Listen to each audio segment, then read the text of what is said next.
Hello, CMU students, and welcome back to another episode of Nitty Gritty. I'm your host, Justin Platt, and I've got a phenomenal guest today, Taryn Glentzer, president of Circle K. Thank you so much for being here. Thank you for coming on the show. How are you doing? I'm doing well. Thanks for having me. Yeah, of course. Our pleasure. Okay, Taryn, I know you because we've done a few events with you in the past few weeks. Yep. But for people who don't know you, what is Circle K? All right, so basically, if you were ever a member of Key Club in high school, this is the college version of it. Don't worry, it still continues. But basically, for those of you who have never heard of Key Club or weren't a member, it's a community service organization where we do like to help out in our community, whether it be providing food for people who are homeless, whether it's making blankets for children in the hospital, even for like our Halloween event where we just made goodie bags for kids at St. Mary's. So. A lot of amazing opportunities to just be a part of something bigger than yourself. We appreciate having that opportunity here on campus and allowing students to kind of go out and be involved in the community, help out some kids, people. It feels good. It feels really nice to be able to have that opportunity here. What is your role as the president of Circle K?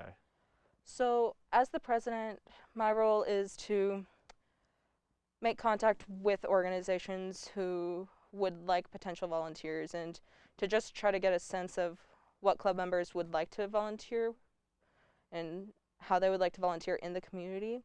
So for instance, if I get a certain feeling that members prefer Homeward Bound over another place, I'll try to reach out to make that contact and just provide to them opportunities to do that volunteering. And I guess as president, I just try to get the information out there to everyone as to like what places you can volunteer at, what you're technically doing there, that kind of deal, I guess.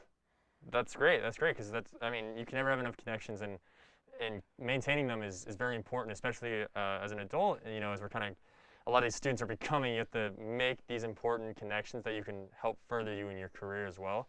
So let's talk about some of these events. You kind of talked about the Halloween one that we did, Yes. where we partnered with St. Mary's, made some fun goodie bags, and delivered them to the children on Halloween. What are some of the other events you guys have held here on campus?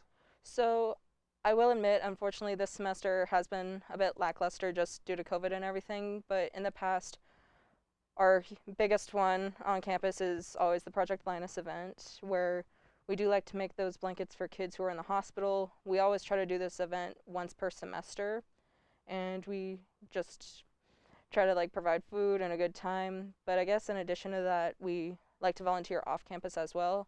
So I'm gonna get this wrong. I believe it's along North Avenue. There is Homeward Bound, which is a shelter that helps provide food, and you get to serve food to people who are homeless and provide to them a meal.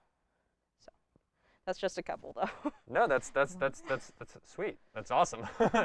Can you tell me a little bit more about this Project Linus event that we just had recently, where we were making blankets for children in the hospital? Can you kind of tell us about their mission and their goal and how you guys kind of partnered with them? Yes, so basically we partnered with Carrie and Mike Strasser. They are the coordinators for the Grand Junction division of Project Linus. There are multiple divisions for Project Linus. They just didn't find that there was one here, so they created one. And basically this is just an opportunity to make blankets for kids who aren't feeling well, who just need that comfort of just like a good blanket. And I don't know, it's just a nice keepsake to hold on to and everything. Like I said, we do try to do this event quite often just because it is a popular event and it is for a good cause. Well, a little bit definitely goes a long way, especially in making a meaningful memory in some of those kids' lives. I think it's just exceptional. How is this your first year being president? Yeah, so this is my first year being president. It's my second year being an officer, but yeah, my first year being president. Well, you definitely got thrown into the fire a little bit. I understand COVID has made it difficult to host some events and kind of go along. Have you seen, even though we're stuck in COVID, have you seen progression in terms of like how many people have joined this year and how many people are at the events? So the interesting thing was, say like at the club fair we had earlier in the semester, there was a ton of interest in the club itself, and even when I brought up some of the volunteering services and like opportunities we offer, it didn't unfortunately make its way into the club meetings, which I learned on my part, just I guess provide those options of, hey, there's an in-person Zoom option, there's just contact me for more information, there's just different means to do that. But as for growth, not in regards to overall club meetings, but definitely from things like the club fairs, got a lot of interest from Project Linus, so we're definitely going to keep in contact with them and let them know about great opportunities to help volunteer. Have you seen growth from your first year being a part of Circle K till now? So in the past years, I have recognized like some faces. Like there are always those people who I'm like, oh yeah, here's another year to Circle K, and it has steadily progressed to more new members and like new faces, which is awesome. And I do really love that, just to have that progression. So there has been a progression there. Well, I think like we said, it's really nice to know that students who want to be able to help out have that opportunity here. I know you guys also do partnerships with Special Olympics. Can you kind of talk about some of those opportunities? Yes. So in the past, there was actually a Special Olympics hosted here, the basketball event that took place in, oh, I'm not good with names, and it's on our campus, the rec center we have on campus. But there was an event there last year, which I took part in along with a couple other members, where we got to help set up stations for everyone to do some drills and score them points for their achievement on the drills. This year, however, with COVID and everything, it is more virtual opportunities. So, for instance, there is making homemade signs, making like short videos congratulating the members and praising them on a job well done, in addition to making them their own like specialized face mask or making their own like custom journal with like inspirational quotes to give to them. How would you explain some of the atmosphere at some of these events? Would you say it's kind of uplifting and happy? Oh, definitely. So, oh, I was going to say almost. No, everywhere I volunteered at, everyone's been nice. So it's just a great atmosphere to be a part of because everyone's there for a good reason and everyone just gets along so well. And I guess like the day-to-day troubles kind of just slip away and you're focused on like, this is really cool. This is a great opportunity to volunteer and to help make a difference. Personally, what's your favorite event that you guys hold? Oh, it's probably gonna be an answer that is just common. It's Project Linus, just because of how often we do it, and just it never gets old. I always love going there to make blankets. It's actually the event I went to that inspired me to go join Circle K. So I first went to a Project Linus event in fall 2018, and I joined the next semester. So, and I am still here, so I like it. Speaking of joining, I'm a student. I want to help out. I want to be a part of something as amazing as this. How do I get involved? Where do I find out about you guys? Well, so we have increased like our social media influence with an Instagram that is being run by our vice president, and he's doing a phenomenal job at it, trying to get the word out there. So for Instagram, I'm gonna get this wrong, but it's CKI_CMU 2020. We also have a Facebook page. If you just look up Colorado Mesa Circle K International, you should find us. But in addition to that, just please feel free to reach out to my email. It's coloradomesacki@gmail.com. So I'm gonna speak from experience here for a little bit because Yeah. we've now been a part of a few of these events because we partnered with you guys for a few things. It's very easy. It feels great. It's just really awesome to be able to have a connection where we can go out and be like, hey, I want to go help somebody. I want to volunteer. What can I do? And then have someone come back to you and be like, just do this. Just do this. And it doesn't take a lot. That's the thing I think people get is a misconception is people feel like they have to do everything. It doesn't take. It just takes a little bit of effort, a little bit of time to kind of make a difference in someone's life. Have you met some of the people that you've delivered blankets to or helped out? Have you talked with any of these patients or anything like that?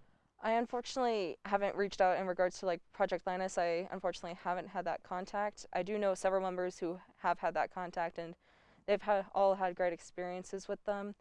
For me personally, it was actually, I got an email from the kids at St. Mary's, and they were talking about sending like thank you notes and everything, and they were just very appreciative of it, and they just wanted to meet up and like hand those out to us. So It. I also got that email, yeah. and it was so heartwarming and so touching. I was like, oh my I God! was like, oh, that's so sweet. You know, you don't do it and expect anything back. You do it because you want to help out in any way you can. And I think that everything that you guys do just breeds positivity, and that's something that we need right now. In such a down time with COVID and everything like that, any way that you can kind of make people happy and smile is just positive. And that's something that CMU has really been promoting with their Safe Together, Strong Together program, as we've been trying to function normally in an abnormal time. So going into next semester, you guys are obviously still adjusting through COVID and everything like that. Do you have any plans for events coming up? So next semester, I still badly want to do that Project Linus, and just I know how much COVID has impacted everything, but I do want to host a safe event. This year was really safe. We had people check for green screens, all masks were on, we had a caterer, so I do want to continue with that event and still try to keep it safe. However, in addition to that, I do want to reach out to other people. There was emails I sent back and forth with like Partners, which is a mentoring program. There's emails I sent back and forth with Food Bank of the Rockies, Harmony Acres, so many different places that I feel like it would be great to get in touch with them and help volunteer. It just, I think, depends on the members and gaining a steady amount of members at the club meetings. So you've talked about a lot of them, but can you kind of talk to me just about some of the organizations that you guys connect with on a daily or on a yearly basis? All right, let's see here. So our usual go-tos are like Project Linus and Homeward Bound. Those are the go-to like favorites, and honestly, we just try to base it off of the members' reactions and how they feel about organizations and if they want to volunteer in that way. So like Harmony Acres isn't a new thing. It's been brought up in the past, and it's just now that we're, I guess, trying to increase that connection and bring it forth a bit more. That's really cool. I think the fact that there's so many different areas where you can go help, so many different places that want to allow you that opportunity, and it just starts with taking that first step and getting connected. When are your meetings if I want to go online to Zoom, right? Yes. So right now our meetings are on Thursdays. It's every other Thursday, however, from 5:30 to 6:30. We do usually have a room scheduled, but I'm also going to try to provide a Zoom link as well. I'm going to talk more with the vice president of the club and see if he can post it on Instagram and Facebook. So please, like, if you follow us there, feel free to like join in on the call, even if it's just to sit in and listen to what the club is about, kind of a deal. So you wouldn't say that this necessarily takes up a large portion of your time if you're a student here? No, I am personally a student who is in the sciences, so I focus a bit more on that than Circle K, but still, if you just want to like to go to an event to help volunteer and to help anyone out, it shouldn't take up too much time, in all honesty. Like even with the goodie bags, I spent maybe a handful of hours on them, but it wasn't all too time consuming. Well, you heard it here first. If you want to help out at CMU, join Circle K. Be a part of something bigger than yourself. Be a part of something that helps other people. Take that first step. Take the initiative. Go out and help. Go follow them on Instagram. Look at their social medias. Go to their meetings. Do whatever you can. Reach out to Taryn at her email. Thank you so much for coming on the show and joining me and talking about these amazing opportunities we have here on CMU. Thank you so much for having me again. I appreciate your support and help with this. Our pleasure. Well, guys, this has been another episode of Nitty. I'm your host, Justin Platt. Taryn Glentzer. We'll see you guys next time.